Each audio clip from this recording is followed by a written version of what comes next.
Konnichiwa mina. Orewa Gemini. So, as you may remember, last time on the show, I played Slipstream 5000 and absolutely hated it. So did I. While trying to find something better, I stumbled across something I don't think I've ever played for the show before. A puzzle platformer. Now sure, I've played platformers for the show before, but they didn't seem to have too many puzzle elements to them and just focused more on getting from point A to point B. Well, yeah, I suppose Out There Somewhere was kind of puzzly, but that game was so damn short I hardly like to count it. So then, enter Qbeh-1, the Atlas Cube.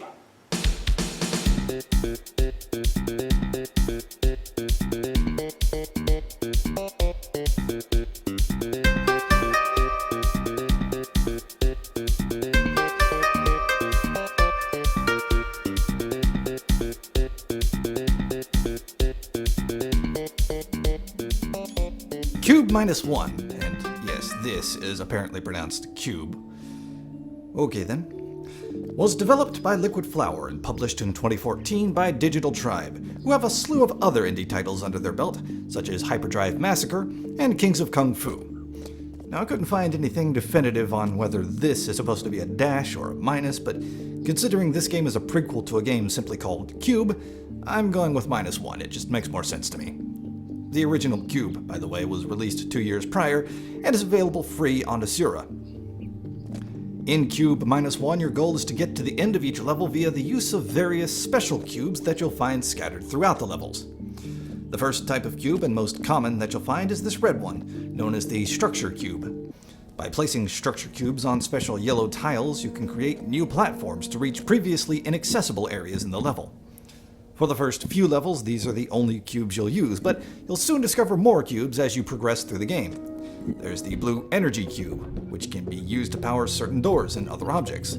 The purple gravity cube, which emits a field of low gravity, giving your jumps greater height. And the green force cube, which sadly does not imbue you with Jedi-like powers.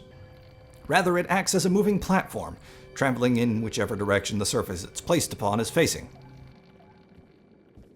Each level of Qbeh-1 is set high in the sky, with nothing in sight below you but the stars or the clouds.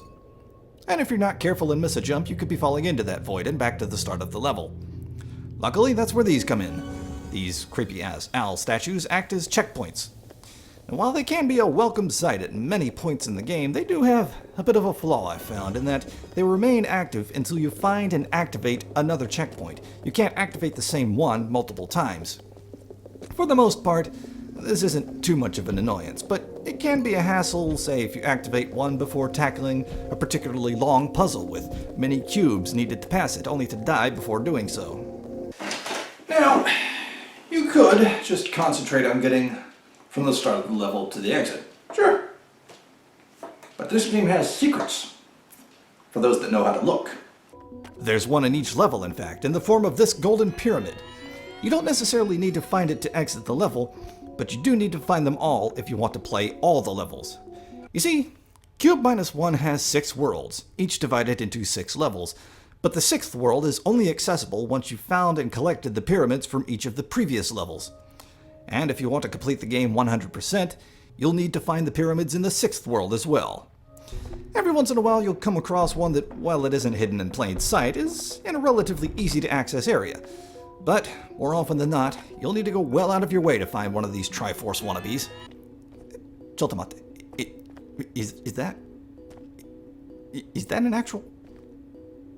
Huh! Every level in this game is superbly designed.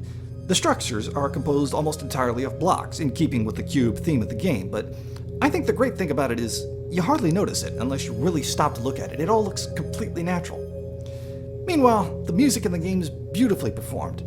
It doesn't distract you at all while you play the game. In fact, it's very relaxing, calming, zen-like, meditative, soothing.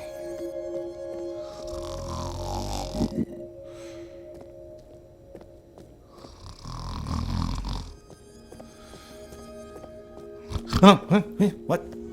Oh. As mentioned earlier, the game has 6 worlds with 6 levels each, and if you really know what you're doing, you can probably have the game beat in about 3 hours, so on the surface, yes, it's a little on the short side. However, if you have beaten the main game, or you just want a break from it for a little while, Qbeh-1 has Steam Workshop support, so you can download custom-made levels from various other Steam users. One person even made a set of unofficial World 7 levels. There's even a level editor, so you can try your hand at making your own.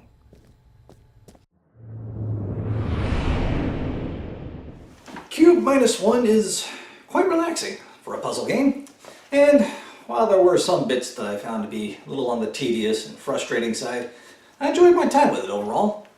It is available for $10 on Steam with a free demo, and if it were just the main 6 worlds and nothing else, I'd probably be putting this here. But I think the ability to download custom levels as well as create your own gives Qbeh-1, the Atlas Cube, just enough flexibility and variety to be worth every cent. Thanks for checking out Qbeh-1, the Atlas Cube with me, everyone.